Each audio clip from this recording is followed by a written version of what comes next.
And laughing already because we've had some good conversations before we hit record. Welcome, Maria. I'm super excited to have you on here because we're going to be talking about death as an option that is no longer going to be needed An in the option. future, right?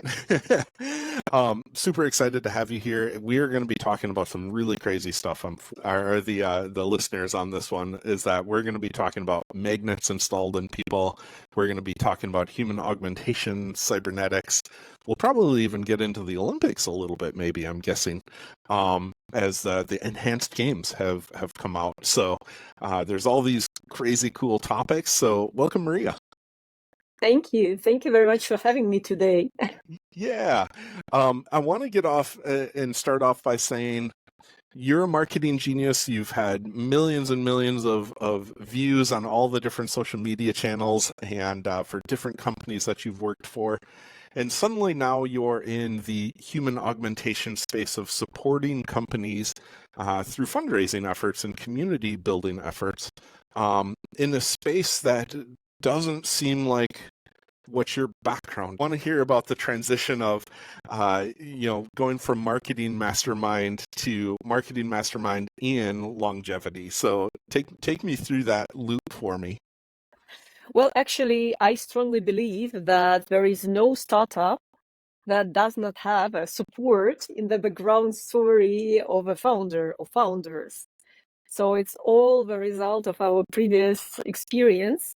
So I was always interested in longevity and transhumanism, but in a more passive way. Still remember FidoNet? Do you remember FidoNet? When you had to use your dial-up connection, Oh, yeah, yep, and download text conversations, and yep. then you were writing something and sending it back. A Yeah. dial-up modem over here. The sound was yep. Yes, exactly. So already at that time, I mean, I was maybe 14, now 15 years old. So I was already reading about transhumanism, and I always loved sci-fi movies and novels and everything. So it was always very fascinating to me. Okay. Yeah, this future. So at some point, a friend of mine, he's a neurobiologist, and for the last 10 years, he runs a VC fund in London. And he told me about a first venture in which they invested, and that had an exit, was bought by big pharma. So they developed a way, gene therapy practically, to let people who were born blind to see. Wow. So something, I'm not a scientist, so I'm just curious. Yep. Uh, Which makes the best scientist, by the way. Yes. So it's like all a matter of observation and asking a lot of questions. What they did, they developed a way how to switch the gene and make the eye of people susceptible to blue color. So we see in red, green, and blue. Yeah. So they did some gene therapy that allowed people to start seeing first in blue. For 2 months, they were seeing all the world in blue. Yeah, la vie en rose.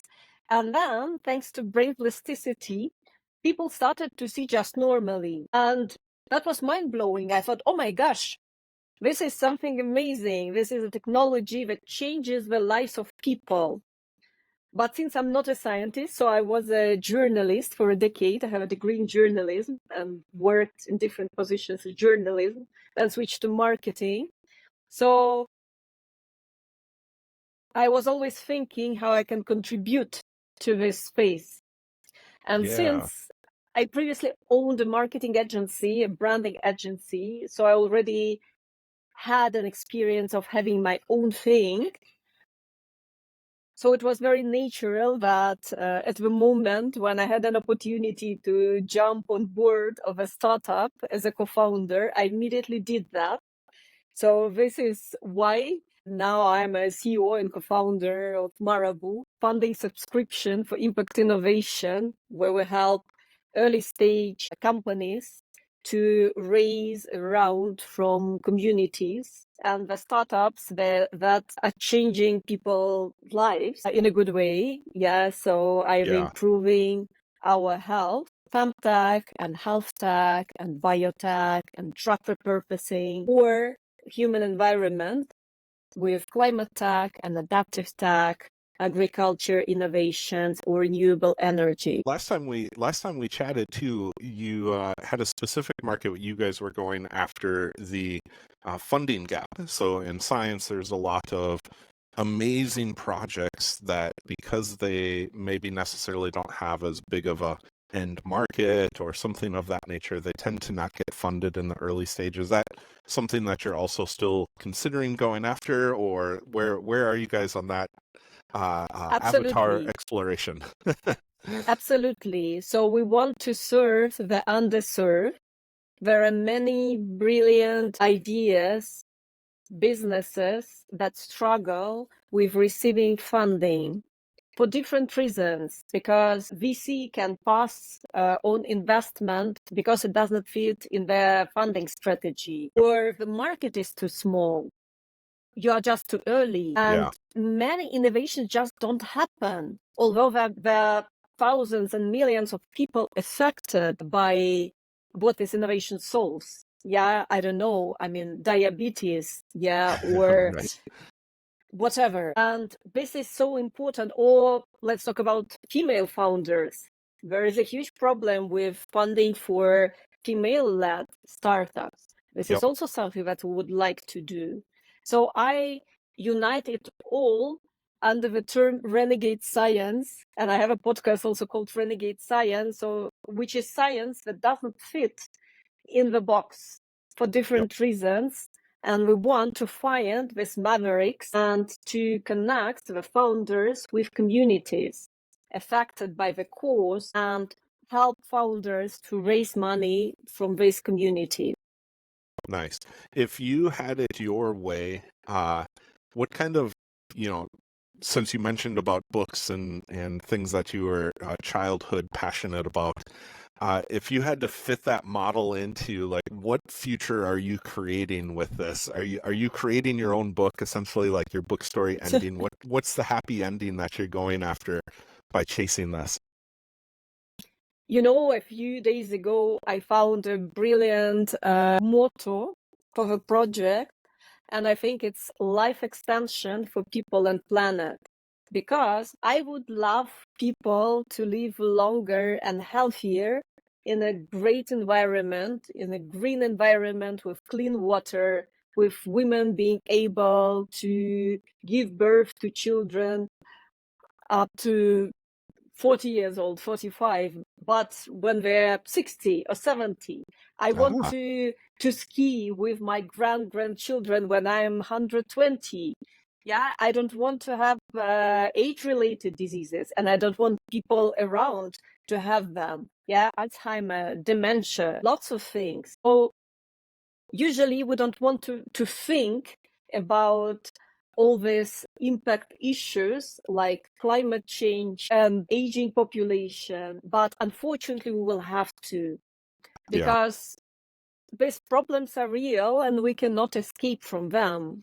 So I can say that I would love to have a brilliant sci-fi future where nobody is ill and nobody dies if he does not decide to, for whatever reason. But the first goal is to get this life extension, because actually the problems are burning right now.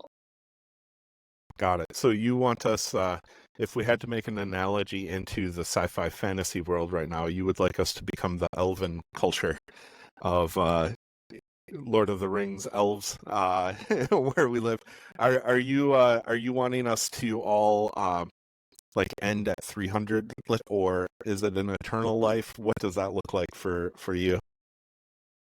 You know, when you hear about immortality, this is usually a buzzword. Yeah, so like people living forever. Maybe we can achieve that. At least in nature, we observe species that do not get old. At least they do not have any visible signs of getting older. That means that there is a mechanism that somehow regulates our aging. So if we would be able to discover this mechanism, most likely we would not jump to the immortality immediately. I think that it would be, a sequence of iterations that would allow us to live a little bit longer than maybe 10, 15, 20, 50 years. Yeah. And then eventually achieve a longer lifespan. Yeah. Well, what are you seeing as far as you just went and spent some really cool time in Vitalia, which we can get into?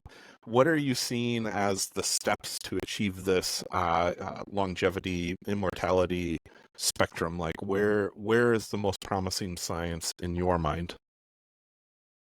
There are different things because there are really cool biotech projects. And since I interact with many of those, and you are also in longevity space, so we both can prove Yeah. that there is a lot of amazing stuff happening around. People are moving in different directions.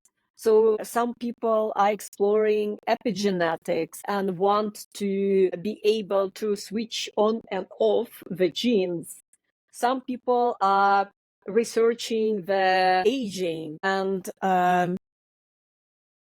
try to understand the mechanism why we age, because we have no idea actually.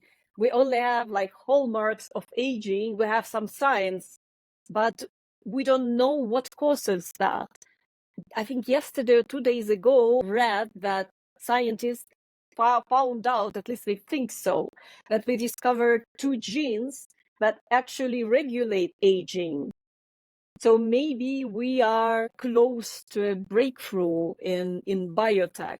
But Yeah. I strongly believe that it will all make no sense living forever if we will be sitting in a metal box somewhere at the Earth's orbit, and it would be hard to imagine such a huge box, and observing the apocalypse somewhere downstairs would be quite a miserable experience.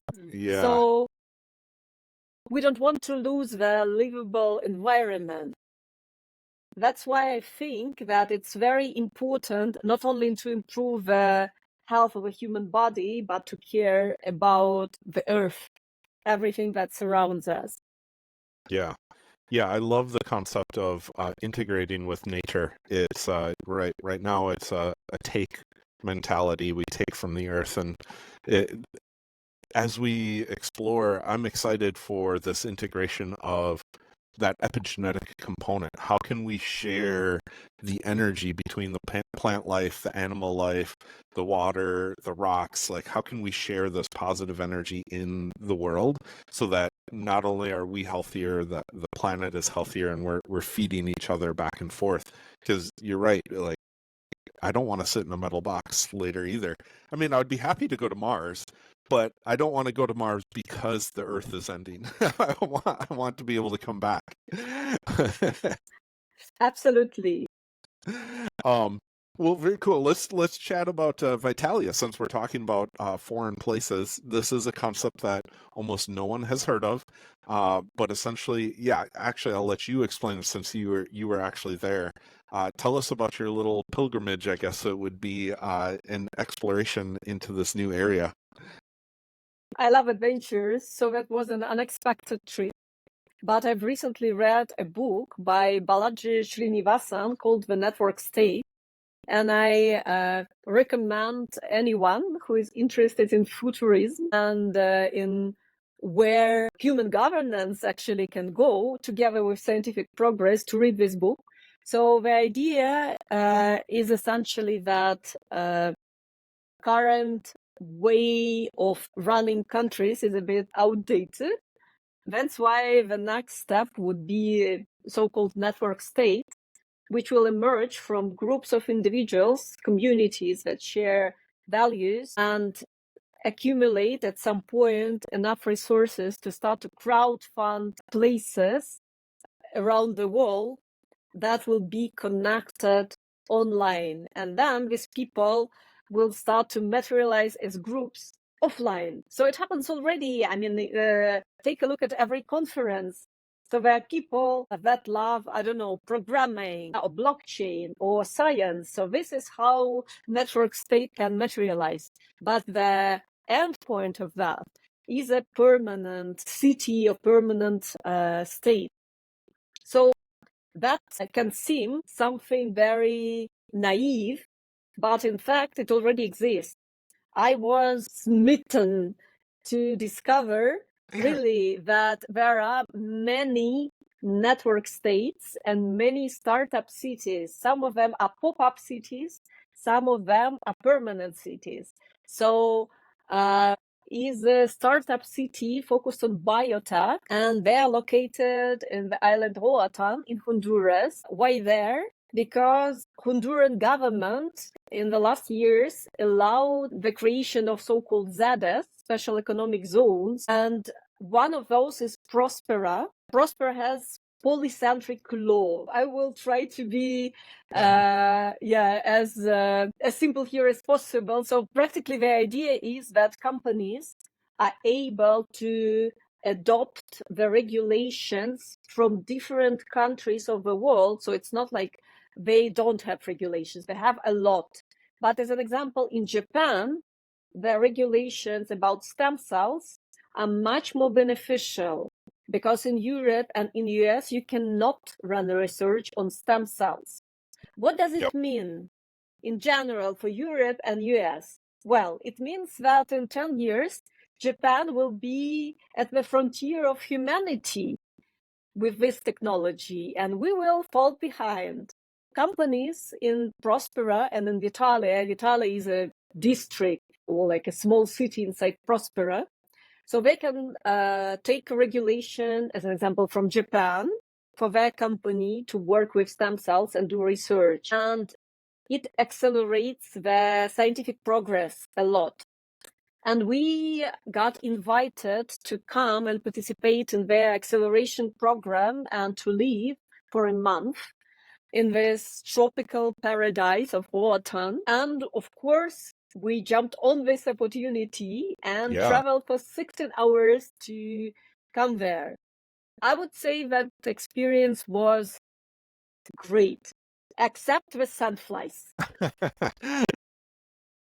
But people are amazing. The place is of entrepreneurs and scientists, daring people, very nerdy, very smart, very daring, and full of energy to change the world. And this melting pot creates such a beautiful, supportive, and collaborative environment that first you can work very efficiently, and second, you can always receive very valuable feedback on what you are doing from very intelligent people, and this is pure gold. Yeah, I can only imagine, like, I enjoy going and sitting in a room full of people like that. I can only imagine a city that is focused 100% on the things that I love. It just sounds too good to be true. Yeah, this is exactly what many people on the ground, the organizing team, what they say. They say that they very often receive this feedback in the very first place, that it's too good to be true. Yeah, really is. And did you find too that when you were going there, around the kind of the regulations around it, do they make it well known? Like, are you going there with an intent of, I know we have to overcome these regulations in my country, so I'm going to go here and be able to set up shop? Like, what kind of conversation is around that? So, of course, you can even do that without going to Roatan. Most likely, you need to talk to lawyers. So we found a very nice lawyer. I can recommend one if somebody needs. Yes, truly. This is all quite, I would say, well, Prospera website on Vitalia's website. Everybody can read that. But of course, if there are specific questions regarding the startup and the regulations that will surround it, yeah, of course, a person can reach out to the team of organizers in Vitalia, and they will definitely help or connect Coordinate. Yeah. with a person. Yes. Okay. And what's the fun things that you saw there? So I'm, like you and I had some conversations, but this is like going to be mind blowing for a lot of people. Let's just start with the magnet person, like the Yeah. person who implanted magnets into himself. We had there 2 conferences. Both were amazing. But at the second one, the Human Augmentation Summit, that was actually a week-long conference, so it was very intense. We had all the kinds of crazy stuff and crazy people, especially from biohacker community. And these people are practically running this N-of-1 trials. Yeah, they're trying things themselves. So following the rules of old scientists, ancient scientists from old times, I would say. So the guy you were talking about is Rich Lee, but actually we had 2 people with magnets in fingers. Yes. So Rich Lee is a so-called grinder. Those are people who are on the extreme side of spectrum in biohacker community. So they are usually putting in their body different kinds of implants for different reasons. Usually the main idea is to augment their body, augment the capabilities of their body. Rich Lee, he's now I think around 45 probably. So he's been a biohacker since 2008, so he's a veteran of this movement, and he has a lot of interesting stuff implanted in his body. So yes, he has magnets in his fingers and his fingertips, and they allow him to feel magnetic fields. Ah. So practically, you are getting an extra sense which you never had before. You are able to sense things. I mean, most of objects, also our bodies, they have a magnetic field, and there is a way how you can start feeling it. And I made a podcast episode with Rich, which is probably soon will be released. I asked him, how does it feel have an extra sense? And he told me that in the first 2 months, he was so impressed that he was running around with his hands. Yeah. So touching, trying everything. Then he more or less got used to it. But at some point, he had to remove the magnets, but then he installed them back. But when he removed them, he had the feeling that he lost something. Yeah. So that means that his brain already got so adapted to this sense that for him it was a loss when he didn't have it anymore. But actually, he also have other implants. So he has magnets implanted in his ears that allow him to listen to the music without AirPods. Wow. And many of these experiments were unsuccessful. They were failures, and people need to know that before implanting different Yeah, don't just go. Yes. So the experiment with AirPods was not super successful because you need to be in a very quiet environment to hear. And it's also not that easy to charge this stuff because he uses like a necklace with a coil to charge this magnets. So there are different limitations how we can use these implants, that this is so exciting that there are people who are ready even to experiment on themselves, because like me, I probably... Yeah, I'm not going to stick magnets in my fingertips at any time soon, but I'm glad that he is. Yes, so maybe actually what I would do, I would put an RFID chip in my hand to be able to pay with a credit card. So not to take my iPhone, but currently these chips, and there were many people who had this chip in their hands, probably around 10 people. you can use these chips to add their credit card. You can use this chip to open the doors, as an example. So, or like other locks. You can use these chips to put in your your card. Yeah, I mean, like your contacts, your card with your contact. Yeah. And the thing is that with this credit card chip, currently you cannot update it. So I would have to cut my hand again, remove the chip, and put in the new one. So I will wait until Yep. I have an app on my phone where I can just program it. So then definitely I'm in. Well, I would imagine that that's going to get to the level too where, even looping in the magnetism conversation is that those little RF chips will be able to be drug delivery spots as well, and Yeah. magnetic pulses and things of that nature that will be from a therapeutic standpoint in our body. That's when I would start signing up for things like that. Of like, instead of having the port, where they do like cancer treatments and things of that nature, where they're constantly injecting stuff, you've got a technology port in your hand. That's when I would totally be down for something like that. I'm super stoked about the perspective of energy harvesting. So in Vitalia, I've learned so much stuff. So of course, I asked smart people who work on implants when we will finally be able not to use any kind of charger. Why cannot we use the energy that our body produces to charge the implants?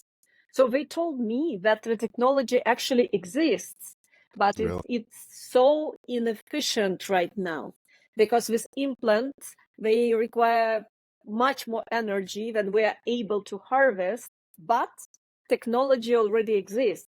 So I believe that in the future, we will improve it, and most likely we will have implants that we don't have to charge at all. They will just consume the energy from our body. Did they get into, it's been quite a few years since I've actually looked into that, because when I was a kid, I used to think of that type of stuff too when I was going through my undergrad curriculum. Is that more of a, did they say if it was more of a, like an enzymatic type of energy, or like an electro, chemical, physical, like the action potential of our neuron type of energy? Like, where are they getting that energy source from? I think it's electrical, yeah, Okay. but so it's electricity, but probably there are other concepts as well. So as I said, currently this renegade science sitting somewhere at the frontier of humanity is experimenting with different things, throwing the spaghetti at the wall and Yeah. looking what sticks. Yeah. Yeah, I would assume that there's all sorts of extra built-up energy in the mitochondria of people, and if there's some way to harvest that, like another type of cell, where we invent our own mitochondria to take energy from the body and convert it into almost like a what your converter does when you plug it into the wall, AC to DC. Like, we'll make our own mitochondria will switch the energy source into something that can charge our implants. That's an interesting thought. What Yeah, else? why not? Yeah, exactly. What other kind of fun stuff did you come across there? So we had many beautiful presentations from people. As an example, there was a guy, his name is Adi. His company called LifeSci, they're doing bioprinting. So they are printing organs. Yeah. Yeah, and they brought one of their printers, so they showed how they do that. I never knew, well, I mean, I heard about bioprinting, but I've never seen that alive. So practically you print a scaffold made from collagen, and then you seed the tissue cells inside, and then collagen, it serves like as a food for cells, and then they take the form of a scaffold.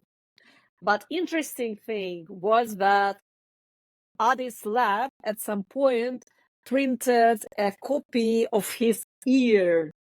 Ah, yeah. Well, actually molded, let's be honest, molded. And it would be just a fun fact but there is a doctor at his team who successfully transplanted, and this is the only operation of this kind that was successfully performed in the world. So there are people who are born without ears. Yeah, this is a condition. So this doctor successfully transplanted this ear to a patient. Yeah, Wow. connected it. So now person has it. That's amazing. And are they taking the stem cells from that individual to grow the cartilage so that there's no immune system problem, or what are they doing to solve that problem? As far as I know, yes, they are taking the material from the patient, and they have now a confirmation. I mean, you need to comply with regulations to do that. So they are compliant now to use the cells from the patient in their work. So this is definitely something that he told us. So probably you're not the first person to ask. Yeah. Okay. Very cool. I'm imagining a future where if people want to 3D print a different nose for themselves or a different ear, that it'll be a multi-billion-dollar industry for plastic surgery. Instead of 100%. that would be, and imagine all the burn victims, like being able to print that whole aspect of, like, you burn your ear off, you burn your nose off, you burn your finger off, being able to print the scaffolding of matching the other side of your body if only one half is, wow, that's amazing. Cool. Absolutely. Yeah. And actually, I had, well, of course, I asked Adi a lot of stupid questions. I always do.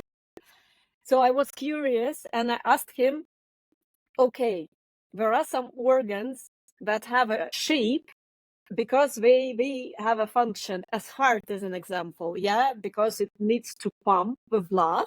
That's why you need a specific shape. And the shape of heart is ideal to do this job. But when you printed the organ, how do you turn it on? Yeah, because like it's a living tissue, but how to plug it in? So okay, you removed the heart of a patient, you put in a new heart. So how to make it beat? Yep. Yes, and he had an answer. He told me that muscular tissue, when they connect it, there is it's a reflective movement, yeah, to contract. Yep. So practically, this is just something that is, hard. It's wired to do that. Yeah. Yeah, and And then I so had a question. and Well, when they're why making the it heart, stops? they're making it with the stem cells that would grow all the neurology throughout the heart as it normally would. Is that a correct assumption? Well, I didn't go that deeply. You didn't go that deep? Yeah, Okay. yeah, Yeah, that's fine. I didn't go that deeply. Yeah, I yeah, have a I lot can of connect geeky you. questions as well. I can connect you with him, and you can ask all the questions. I'm sure he would be happy to answer them. Yeah, But I know that we'll the have to all process podcast is, together. yes, perfect. That would be fun. So yeah, but I know that the process is super complex, Yeah. really very, very complex. And there are different directions in which this bioprinting is going. I mean, there is growing, there is printing. Yeah, so, but it's all very, very promising. And that's Yeah. great. Yeah. I was watching that from very early on when they were talking about 3D printing the pieces of the spine. So your disc space and things of that nature, because current methods are they just gap it and then put metal rods to keep the gap for the holes open.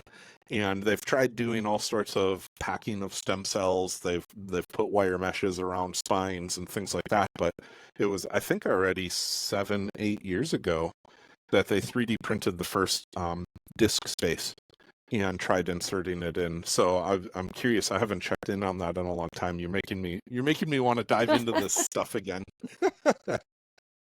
I'm imagining a little 3D printer. It's just like all the sci-fi movies of like, oh, you get your finger cut off, you stick your hand in a little scanner, it takes the stem cells from you, and then, 2 hours later you have your 3D printed Westworld AI-driven cyborg.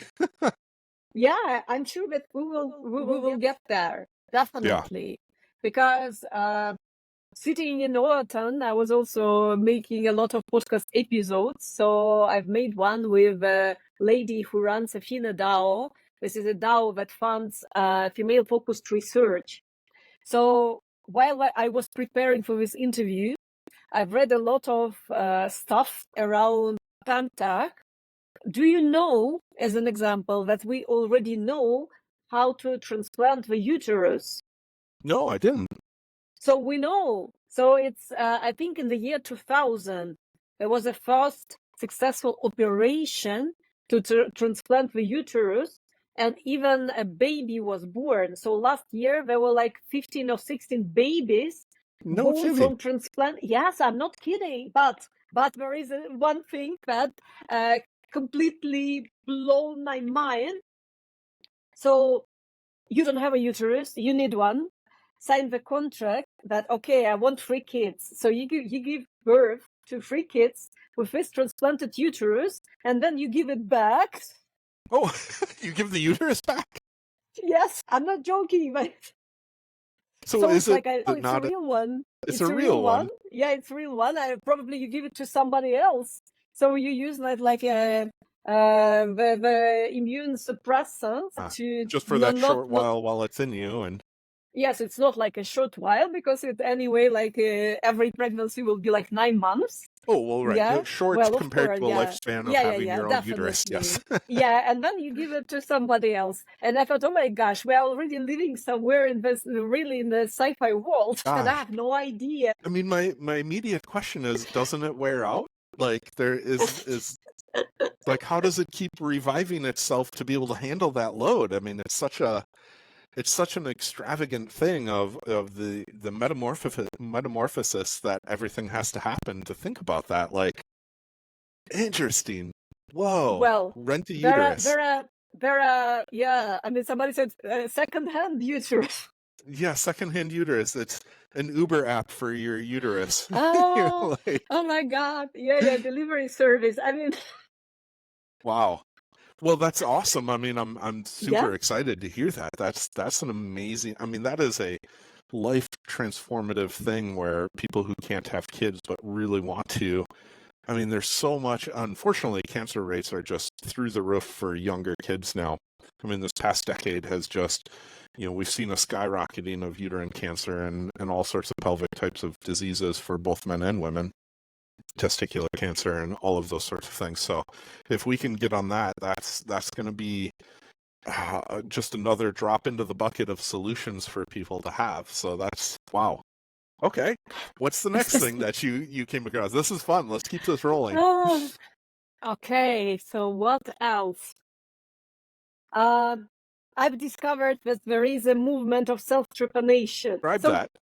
So people who are practically drilling the holes in their skull and believe that it expands their conscious and capabilities. And we had a Japanese guy who made a presentation and connected all of that to Neuralink by Elon Musk, which was quite mind-blowing. Yeah, that was also very interesting. Well, they just announced publicly that they did the second person with Neuralink. I don't know if you saw that. Yes, I did. Mm-hmm. But from the other side, we also had a guy who works on cyber sensors. So on a much less invasive version of Neuralink.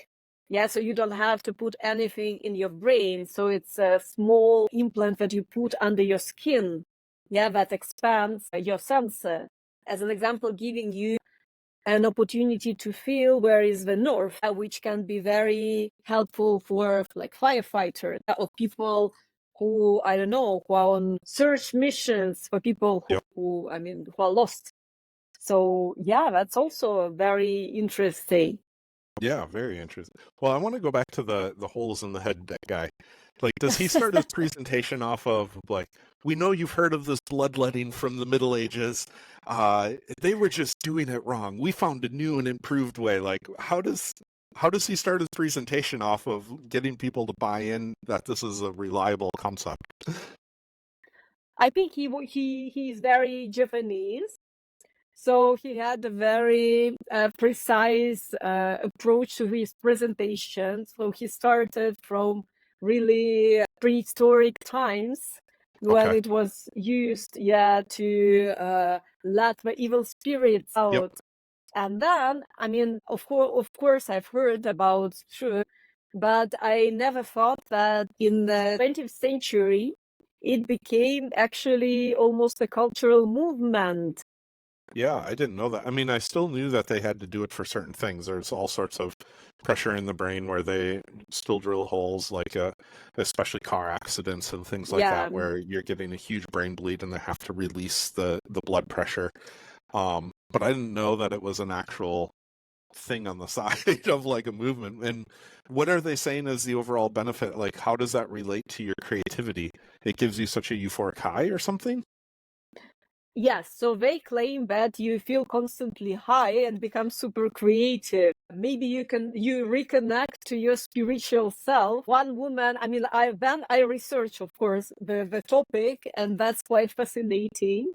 Maybe you would love to do that as well. I'm just trying to immediately my brain thinks of like, so are they drilling in the front side so that they get the Yes. prefrontal cortex so that you open up the airflow to your cognitive side, and that's where the euphoria comes from? I don't know. That, yeah.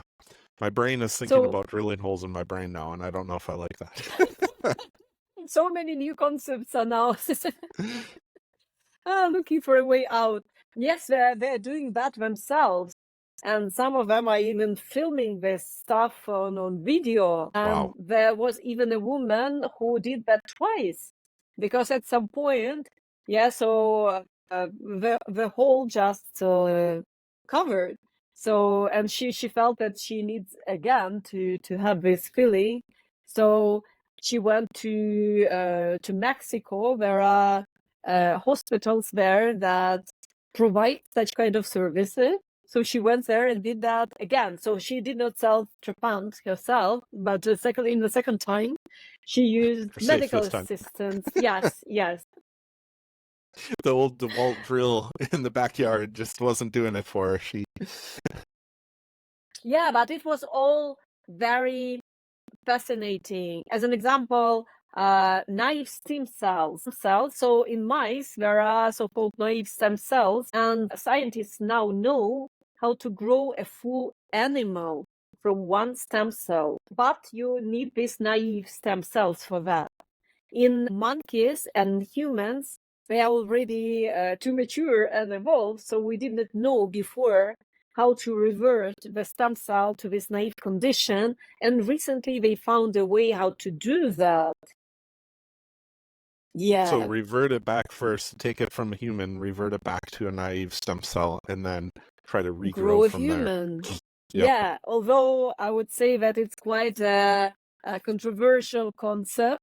Yeah, and I'm sure that science and governments of most of the countries would not support that. Although for animals, maybe. Yeah, in Right. mice, they are already able to grow a full mice and even to transplant a head from one mice to another mice.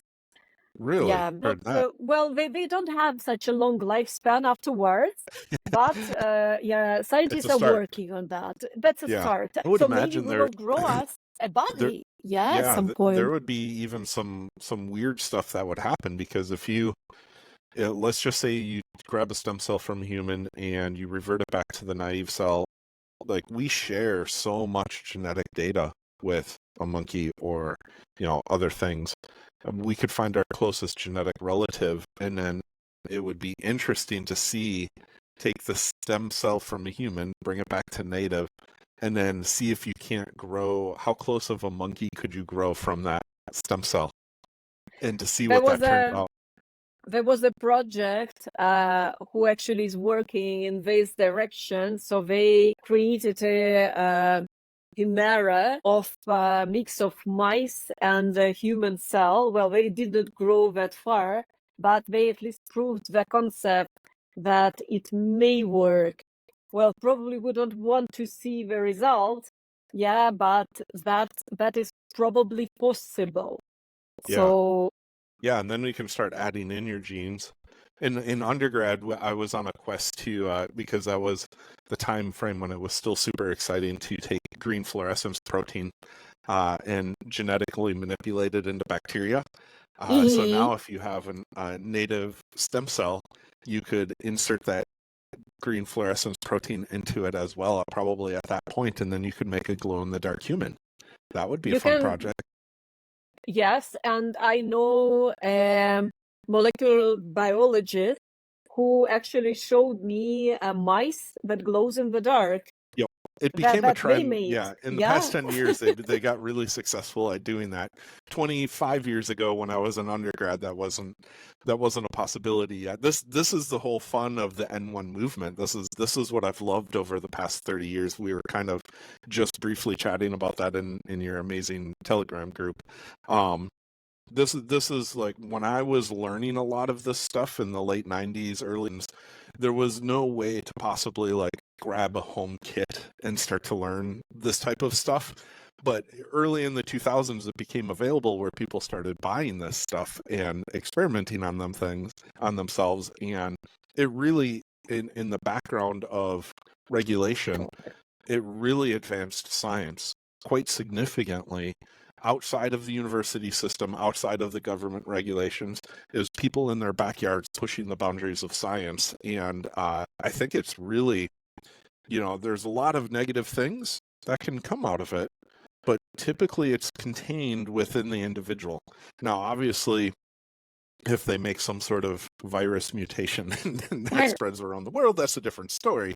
However, most of these people are doing it from the individual good-heartedness of trying to improve themselves for the sake of learning how to maybe help someone else with a rare genetic condition and something of that nature. And I think there will always be these people. I mean, this is what Leonardo da Vinci was. This is what Benjamin Franklin was. This is what, all the great inventors throughout history have been. They typically haven't listened to the regulations of their time. And just push the boundaries, and then that gives the leaps and bounds forward so that the university system can follow up and do things. So what project are you guys picking for your go-to-market because you guys are just launching your program. So tell us about the project that you guys have selected and will be marketing around and helping gain funding around. Yes. So you just mentioned people who help other people with rare genetic diseases. So we went to Vitalia and met there Dr. Ethan Perlstein, who is the founder of Sperlara. So Ethan dedicated his life to fighting rare genetic diseases in kids. He developed a way, well, it's not like he invented the way how to do that, but he probably was one of people who started to use it so extensively. So he developed a way how to test drug compounds in yeast. The thing is that we share around 80% of our DNA with yeast, and they found a way how to turn off and on the genes in yeast under specific conditions, and they can emulate these genetic diseases in yeast. That allows them to test drug compounds, more than 8,000 compounds in yeast, to find the cures that can significantly improve the condition of a patient who has this rare disease. And there are 300 million people in the world affected by rare diseases, and half of them are kids because they just do not outlive their 5th birthday. So Ethan is partnering with families who have kids affected by these conditions, and they develop cures for these kids. And actually, his journey inspired me to become a part of Marabu, because I've seen his presentation about the story of Maggie's Pearl. So there is a girl called Maggie. She has a rare genetic disease which badly affected her. He was barely able to walk, so she was unable to walk without help and caused other, I would say, bad consequences. And they united forces together with her family, funded their research, and found a cure, because what they're doing is drug repurposing. They're not developing a new drug. That's why it's much faster and much more cost efficient than developing a drug and passing it through all the trials and approval process. Very often these drugs even can be something like over the counter. Yeah, so OTC, vitamins, nutrition, combination. Yeah, so in the case of Maggie, that was a drug that was approved in Japan and used for a different disease and for adults. So when they found this drug and they started to treat a girl with it, they got such a significant improvement. So he has videos, yeah, before and after, and afterward, she's able to walk, she draws. So really, she became much healthier than she was before. And this story was widely covered in media. And he did that over a dozen of times already. So when we met him, I was so inspired. And of course, we asked him what are his plans. And he told us, yeah, that he would like to find cures for 4 more rare genetic diseases. And they already researched the field, because this is science. So not all the genes, exist in yeast and so on and so forth. So they had candidates already.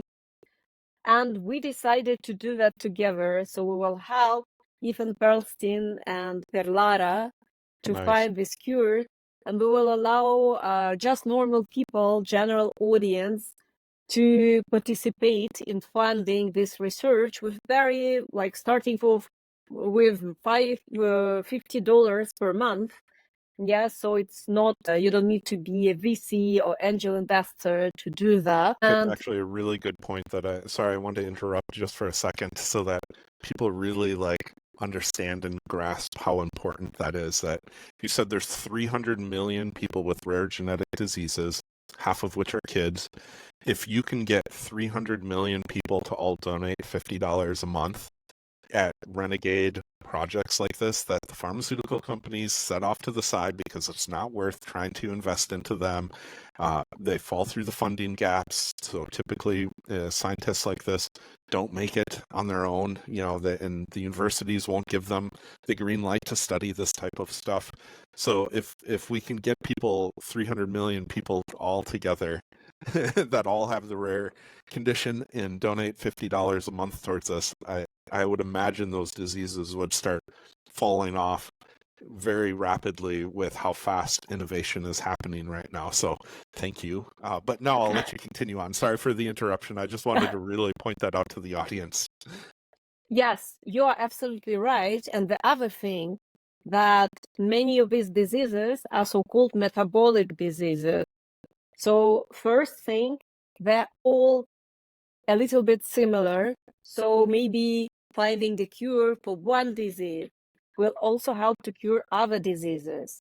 And the second thing, that as an example, diabetes that was mentioned before affects millions of people in the world. And diabetes is also a metabolic disease. So maybe later on we will be able to find a drug that cures it. But also, this for cure potentially have a connection to longevity. So there are studies that connect them to longevity. So potentially it may also be a longevity drug. Maybe we will discover another GLP-1. Yep. And metformin and all of those things that had promise rapamycin. Yep, all of the good stuff. We have a long ways to go in understanding that stuff, but we're getting closer by the minute, so that's exciting. Absolutely. Yeah, I'm very excited and scared Yeah. to launch this campaign, but truly believe that when many people are united by a common goal and when they can make a difference, yeah, they will do that. So I believe that we will succeed and that we will lives and improve the health condition of kids because we will have real kids. So we are now already almost finalizing the talks with a family. So it's mother with 2 kids, but of course we need their consent, to use their names and videos, photos, and so on. So we need a full alignment on this fact. So helping 2 kids potentially will help thousands. Yeah. And are you guys putting together too, because this is not just a donation, this is really a group of people who are committed to actually the end outcomes. Are you guys also putting together groups of scientists that can help on projects like this? Because that is the beauty of a DAO, right? Or if you want to think of open source, as some people call it in America, um, where a group of people who are interested in the same topic come together and they put their 2 cents in. Are you guys also fostering those types of relationships, or that will be an end result thing that happens? So we have a Telegram chat where I would love to have all the people who believe in tech, and that tech is good in general, and people who want to create a brighter future. So I would love the space to be a place where people can collaborate and meet each other and talk and discuss and network. But later on, of course, we will be putting together scientists, and I'm already doing that. If I know somebody who works on a project and meets a co-founder, or I see that people are working on something similar, I'm doing that. But I'm doing that on one-to-one basis, so it's Yeah, not yet so efficient. So I would love it to be a community where people are able to share thoughts and ideas, and of course find maybe a team member, and of course funding for the project, or yeah, just a group, a community of like-minded people. yeah. Well, we'll help each other out on that. Definitely. There's so many specialties, and I think we're at this stage where society has done a good job from the past 10-15 years of individualizing uh, thought processes. So people have gotten into very deep specialties, and as a result, unfortunately, we've lost the global thought process of like looking at a person holistically or a project holistically. It's that classic mistake of the heart surgeon comes in or the orthopedic surgeon comes in and doesn't realize that the heart surgeon already realized that they lost the patient, but the person, the orthopedic, still fixes the bone, not realizing the patient's dead, kind of thing. Um, there are stories that actually that has happened. Um, That's a bit sad. it's into the hyper specialization that we've all gotten into in the past 10-15 years.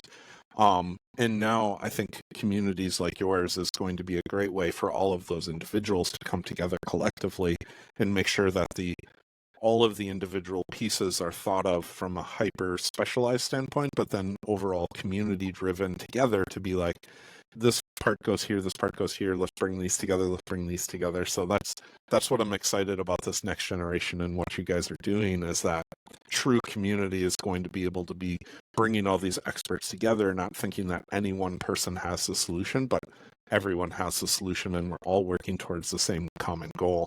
So let's do that. So very excited about that. What else do you have to say for us? This has been a super fun. I could probably talk for another hour or two about crazy stuff that you've seen, but I want to be respectful of your time as well. What else do you want to throw out into the world so that people know? I want to tell people that they can make a difference. I think that in the last maybe 20, 30 years, we lost this vision of a bright future, that we as a humanity can have a good future. Since in the last decade, we went through many crises and wars, and economies are falling, yeah, and people very often, they have a feeling that they are not in control of their lives and that actually they don't matter. And now I feel that many people have this internal need to make a difference. And this is something very important and super powerful, being able to make a difference, being able to do something to change the world, maybe just a little bit, but I think that it makes us invincible. I think this is something that makes us immortal. Yeah, if we are making a difference. So I always wanted to be a part of something that is bigger than myself. And I strongly believe that many people also have it in themselves. So I think it's time to let it out and set it free. That's right. Yeah. Let it be free. Oh, that's awesome. And how can people best get a hold of you? Where would you like to send them? So I'm happy to send them to marabu.pro, or follow us on LinkedIn, or find us on YouTube. And yeah, you can find all the links and join us. Awesome. Well, thank you so much. This has been great. I look forward to our continued conversations in the Telegram. Likewise. And this has been super fun for me of just, it's invigorating seeing what you guys are doing. So I'm very excited and supporting, and we'll get this information out to the world. Thank you so much. It Awesome. was so nice. Yeah. Yeah, take care. Bye-bye.